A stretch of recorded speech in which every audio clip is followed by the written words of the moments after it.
الكاظمية اليوم نزلوا إلى الشارع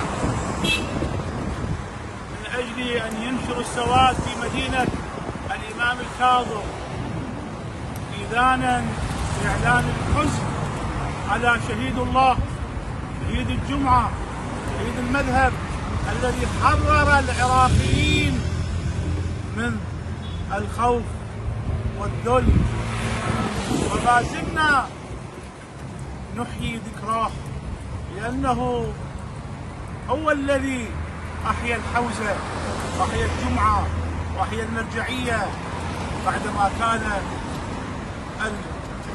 المؤمنين في سبات. وحريا بنا أن نتذكر مواقفه الإصلاحية. ما زال ينادي الشهيد الصدر: كلا كلا للباطل، كلا كلا للشيطان، وما أكثر الباطل والشياطين في هذا اليوم.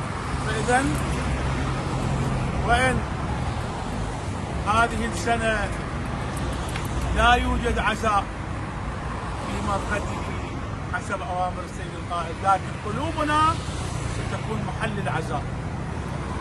كل عراقي سيكون عزاء في بيته، في قلبه.